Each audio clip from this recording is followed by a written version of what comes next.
Good evening student आज की online class 10th subject science का फिजिक्स चैप्टर, जिसमें आज से मैं फिजिक्स का लेसन 13 आप लोगों को पढ़ाऊंगा।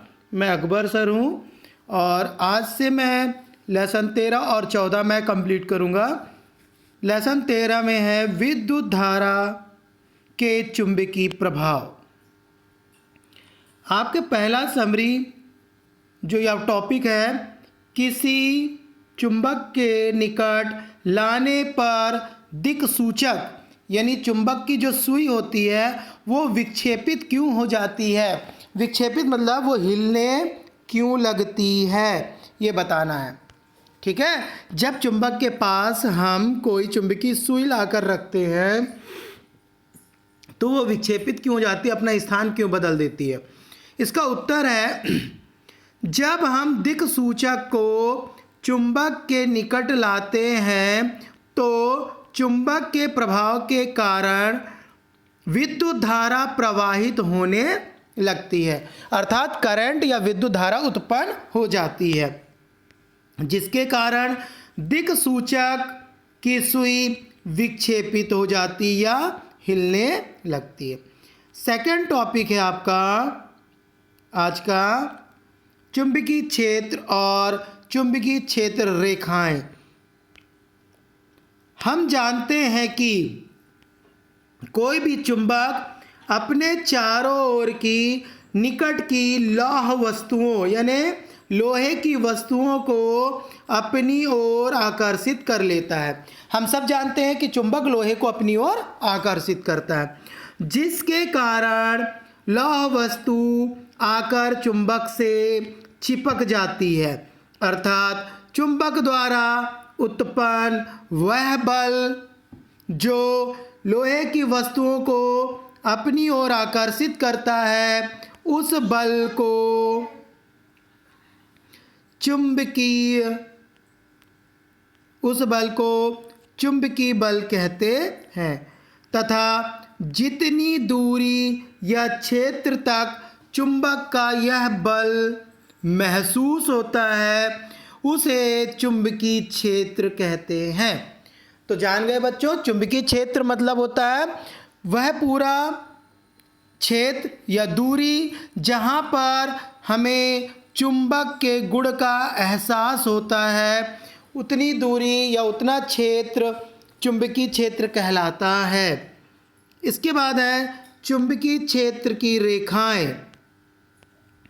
चुंबकीय बल के कारण चुंबकीय क्षेत्र में एक काल्पनिक रेखाएं बनती हैं, जिसमें लौह चूर्ण व्यवस्थित होते हैं, यानी लोहा या लोहे के टुकड़े व्यवस्थित हो जाते हैं। उस रेखा को चुंबकीय क्षेत्र रेखा कहते हैं।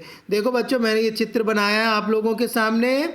इस चित्र में N और S एक लोहा है, चुंबक है, और चुंबक के चारों ओर मैंने चुंबकीय सुई रखकर उसको धीरे धीरे खिसकाया है, और खिसकाकर चुंबक के द्वारा कितनी दूर तक उसका क्षेत्र महसूस हो रहा है उसकी रेखाएं मैंने बनाई है। इस रेखा में आप लोग ध्यान देंगे कि ये चुंबकीय क्षेत्र की रेखाएं उत्तर से निकलकर दक्षिण की ओर आ रही है। N माने नॉर्थ, नॉर्थ माने उत्तर ध्रुव, उत्तर ध्रुव से निकलकर S माने साउथ, दक्षिण की ओर अंदर आकर घुस रही है। यानी चुंबकीय रेखाएं उत्तर से निकलती हैं, ठीक है, और आकर दक्षिण की ओर विलीन हो जाती हैं। चुंबकीय क्षेत्र रेखाएं चुंबक के उत्तर ध्रुव से प्रकट हो रही हैं और दक्षिणी ध्रुव में विलीन हो जाती हैं। ये रेखाएं एक दूसरे को कभी भी नहीं काटती तथा यह एक बंद वक्र बनाती है, गोलाकार सर्कल बनाती है। मोस्ट इंपॉर्टेंट क्वेश्चन है, यह टॉपिक है चुंबकीय क्षेत्र रेखाओं के गुण। कई बार ये परीक्षा में पूछा गया है। तो इसके निम्न गुण है। पहला, चुंबकीय रेखाएं उत्तर ध्रुव से निकलती हैं। हम देख रहे हैं कि ये उत्तर ध्रुव से निकल रही हैं। दूसरा, चुंबकीय क्षेत्र रेखाएं दक्षिण ध्रुव में विलीन होती है, हम देख रहे हैं कि ये दक्षिण ध्रुव के अंदर विलीन हो रही हैं। तीसरा, चुंबकीय रेखा एक दूसरे को कभी नहीं काटती, हम चित्र में देख रहे हैं कि वो एक दूसरे को नहीं काट रही हैं। चौथा, चुंबकीय रेखाएं एक बंद वक्र बनाती हैं, ये देखो हम गोला देख रहे हैं कि ये एक बंद वक्र बना रही है, चक्र बना रही है। ओके, नेक्स्ट टॉपिक है चौथा, मैक्सवेल का कार्क स्क्रू का दक्षिण हस्त नियम। मैक्सवेल नामक एक वैज्ञानिक थे, उन्होंने दक्षिण हाथ का नियम दिया था। इस नियम के अनुसार आप अपने दाहिने हाथ में विद्युत धारावाही चालक को इस प्रकार पकड़ें कि आपका अंगूठा विद्युत धारा की दिशा की ओर संकेत करे। आप चित्र में देखेंगे कि अंगूठा नीचे की ओर है, यानी विद्युत धारा तार में नीचे की ओर बह रही है। तो आप विद्युत तार को या चालक तार को इस प्रकार पकड़े कि आपका अंगूठा विद्युत धारा की दिशा की ओर संकेत करता है, यानी नीचे की ओर संकेत कर रहा है, तो आपकी अंगुलियां चालक के चारों ओर चुंबकीय क्षेत्र रेखाओं की दिशा में लिपटेंगी, यानी उंगलियां जो है चुंबकीय क्षेत्र को प्रदर्शित करेंगी और राउंड में लिपटेंगी, जैसे चित्र में मैं आपको दिखा रहा हूँ।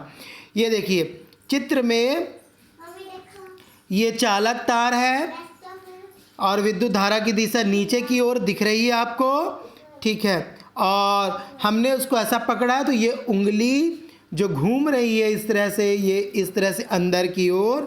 मैं फिर से आप लोग को बता रहा हूँ कि ये जो चुंबकीय उंगलियां हैं जो अंदर की ओर मुड़ी हुई हैं, ये चुंबकीय क्षेत्र की रेखाओं को ऐसे प्रदर्शित कर रही हैं। तो यही नियम है मैक्सवेल का कार्क स्क्रू का दक्षिण हस्त का नियम। नेक्स्ट टॉपिक है परिनालिका में विद्युत धारा के कारण चुंबकीय क्षेत्र। अब परिनालिकापन जानते हैं होता क्या है, तो किसी सुचालक धातु की बनी नली में जो बेलनाकार आकृति की होती है, आप चित्र में जैसे देख रहे हैं परिनालिका ये बेलनाकार आकृति की बीच वाली है, ठीक है, तो आकृति की होती है, उसमें तांबे के तार को, ये देखो ऑरेंज कलर से मैंने बनाया है, तांबे के तार को पास पास लपेटकर बनाई गई कुंडली को परिनालिका कहते हैं, जिसके कारण इसके अंदर प्रबल विद्युत या चुंबकीय क्षेत्र उत्पन्न होता है। इस प्रकार बने चुंबक को विद्युत चुंबक कहते हैं, क्योंकि यह चुंबक की तरह अन्य वस्तुओं को अपनी ओर आकर्षित करता है। तो इस तरह से आज आपने पढ़ा कि चुंबक के निकट लाने पर दिक्सूचक क्यों विक्षेपित हो जाता है, चुंबकीय क्षेत्र और चुंबकीय क्षेत्र रेखाओं के बारे में हमने पढ़ा, चुंबकीय क्षेत्र रेखाओं के गुण हमने पढ़ा, और मैक्सवेल कार्क स्क्रू का दक्षिण हस्त नियम पढ़ा, और परिनालिका क्या होती है और उसमें विद्युत धारा उत्पन्न होती है, इसके बारे में हमने पढ़ा। इसके कुछ क्वेश्चन हैं जिसको आपको अपनी कॉपी में लिखना है। पहला, चुंबक के निकट लाने पर दिक्सूचक सुई विक्षेपित क्यों हो जाती है। दूसरा, चुंबकीय क्षेत्र एवं चुंबकीय रेखाएं क्या हैं, चित्र द्वारा समझाइए। तीसरा, चुंबकीय क्षेत्र रेखाओं के गुण लिखिए। चौथा, मैक्सवेल का कार्क स्क्रू का दक्षिण हस्त नियम को सचित्र समझाइए। और पांचवा, परिनालिका किसे कहते हैं, इसके द्वारा आप चुंबक क्षेत्र को चित्र द्वारा समझाइए। ओके बेटा, आज की क्लास इतनी ही। नेक्स्ट क्लास के लिए हम कल पढ़ेंगे। Good night.